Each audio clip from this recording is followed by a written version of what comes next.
Good morning. Let us move to the next article, entropy.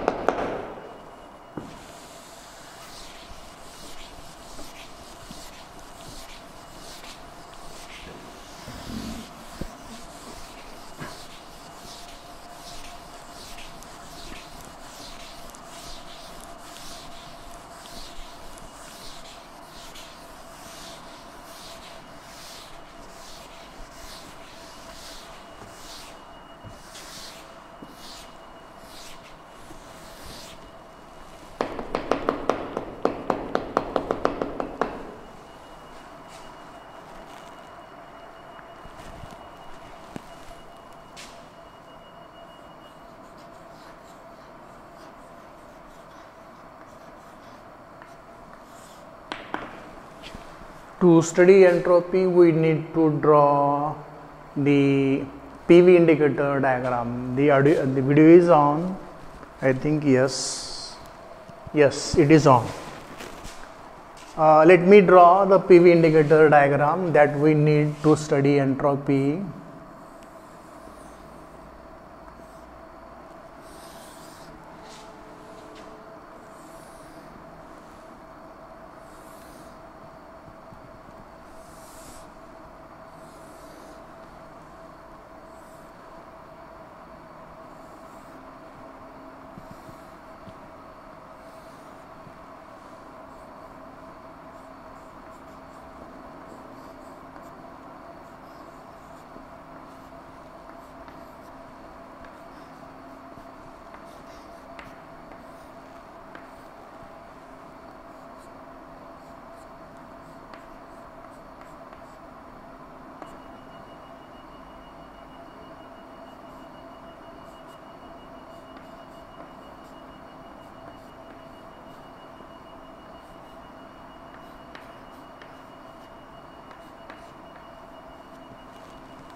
We need this PV indicator diagram. Pressure is taken on y-axis, volume is taken on x-axis. L and M, these two are the adiabatics. A, B, D, C, F, E are the isothermals. L and M are the adiabatics. A, B, D, C, F, E are the isothermals. Let us consider ABCD. What is ABCD? ABCD is a Carnot's reversible cycle. Isothermal process, adiabatic process, isothermal process, adiabatic process. In this Carnot cycle ABCD, source is at A, the working substance takes heat energy H1 from the source at a temperature T1, the pressure decreases from this value to this value, the volume increases from this value to this value. That completes the isothermal process. From B to C, there is no change in heat energy. From B to C, there is no change in heat energy. There is only change in temperature. The heat energy present inside the working substance is utilized. And in this, what will happen? Pressure decreases, volume increases. This is adiabatic process because there is no change in heat energy. From C to D, again what will happen? The working substance, the cylinder containing the working substance is on sink. From C to D, heat energy H2 is lost at constant temperature T2. This will be isothermal process where the pressure increases, volume decreases. D to A, again the cylinder is on the adiabatic. Okay, pressure increases, volume decreases. So this is isothermal process, adiabatic process, isothermal process, adiabatic process. Then DCEF is also, as ABCD is Carnot's reversible cycle, DCEF is also Carnot's reversible cycle. Here the cylinder is placed on the source. The working substance inside the cylinder takes energy H2 at constant temperature T2. This is continued from D to C between the adiabatic cell and M. D to C. This is isothermal process. C to E, adiabatic process. E to F, the cylinder is placed on the sink. Heat energy H3 will be lost, will be rejected to the sink at constant temperature T3. It is again isothermal process from E to F. F to D, there is no change in heat energy, there is change in temperature, volume and pressure. So whenever we go along the isothermal, we see that there is change in pressure, change in volume and change in heat energy.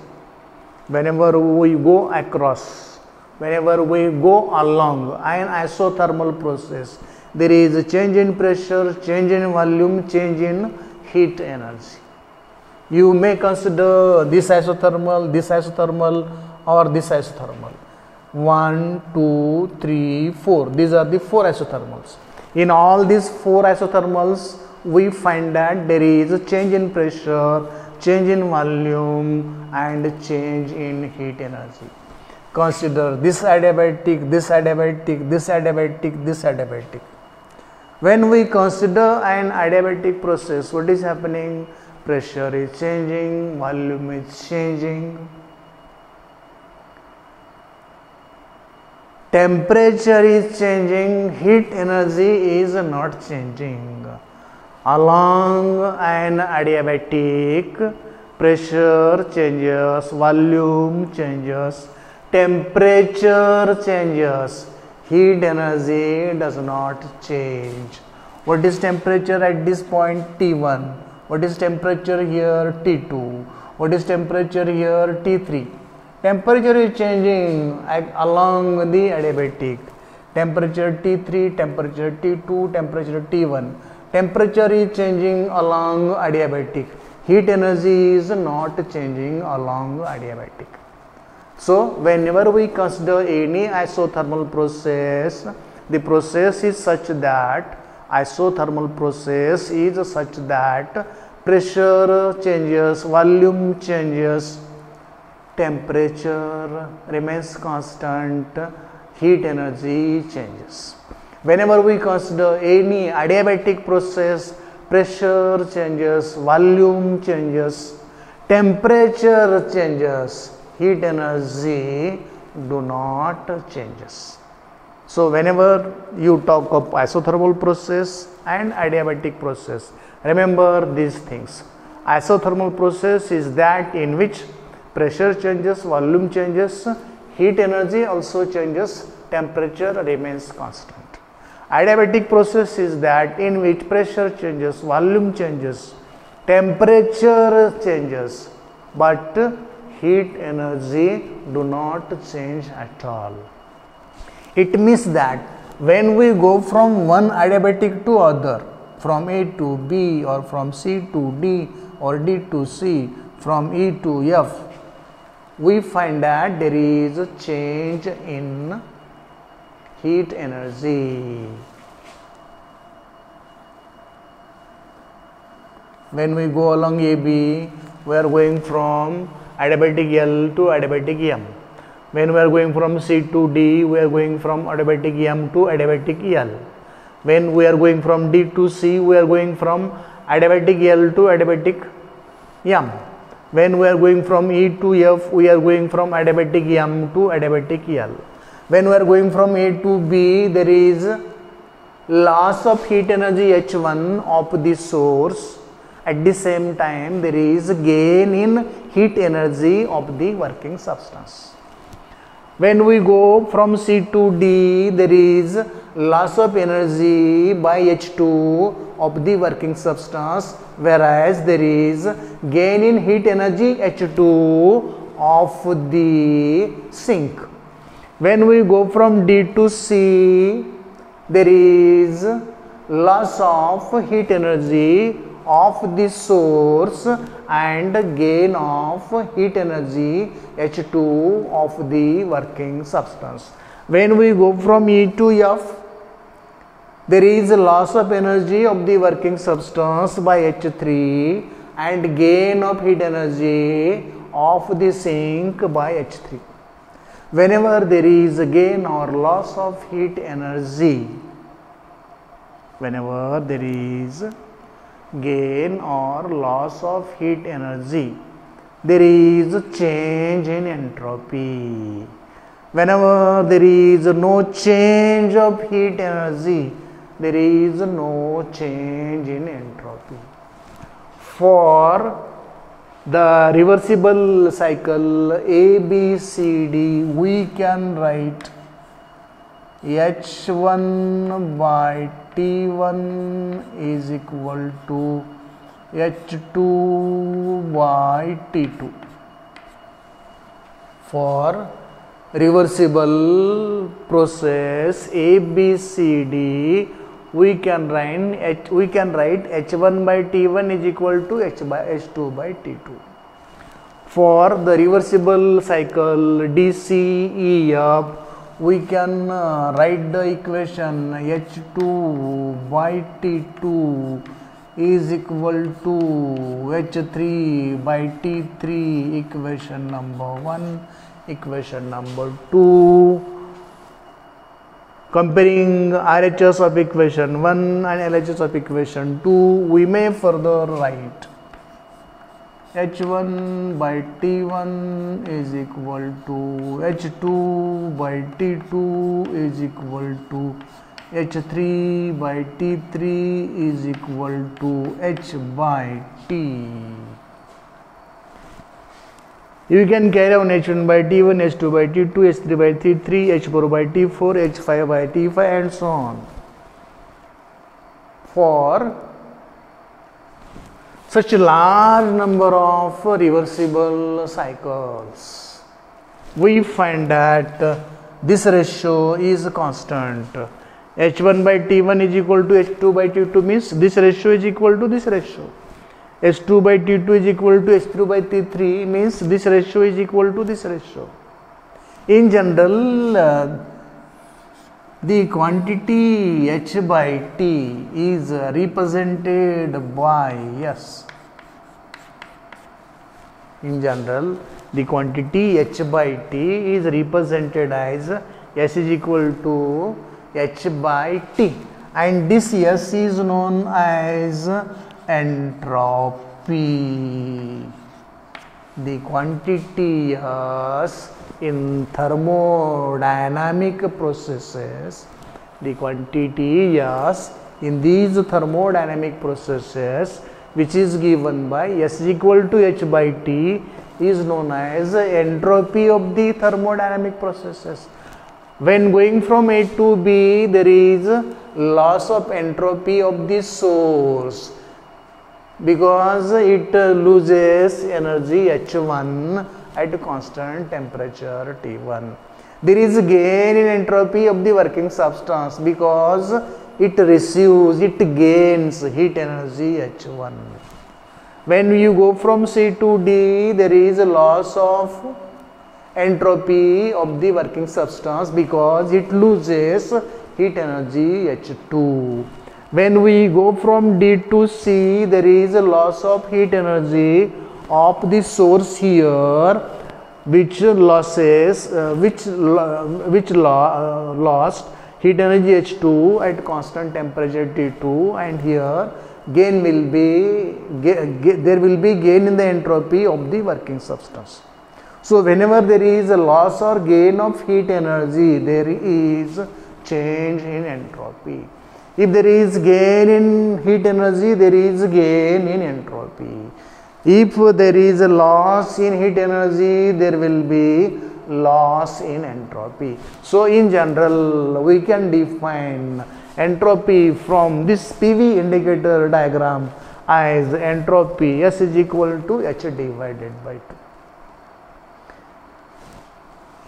If this entropy is related with two states, entropy corresponding to second state is S2. If energy corresponding to the first state is S1, then S2 minus S1 will be H2 minus H1 divided by T, or we may write ds is equal to delta H by T or delta Q by T, equation number 3. This is expression for entropy of any thermodynamical system.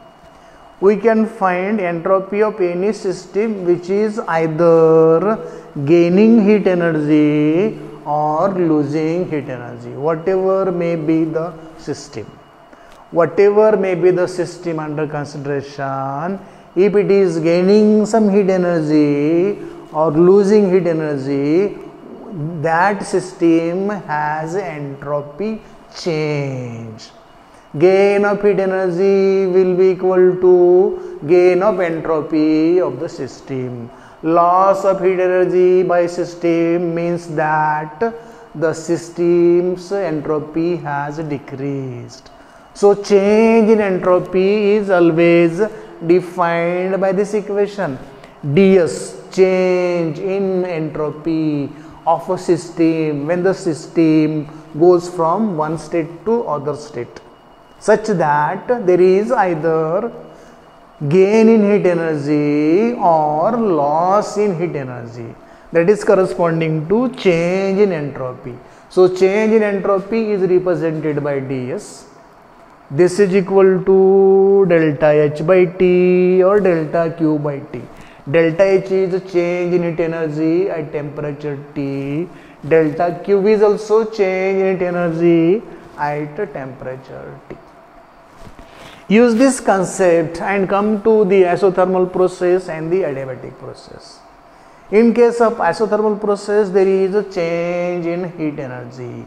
Either there will be gain of heat energy or loss of heat energy, and therefore in isothermal process there is always change in entropy. It means that in all isothermal process there is a change in entropy. If there is a loss of heat energy, there will be decrease in entropy. If there is gain of heat energy, there will be increase in entropy. Let us go to the adiabatic.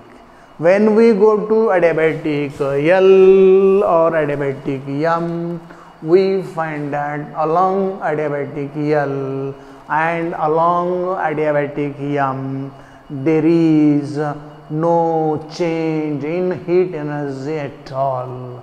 Heat energy remains constant. There is no loss or no gain of heat energy, and therefore delta H is equal to 0 for adiabatic process. As delta H is equal to 0 for adiabatic process, ds is also equal to 0 for adiabatic process. This is about the new term in thermodynamics related with thermodynamical processes and thermodynamical systems, which is known as entropy. Hope you got it. Thank you.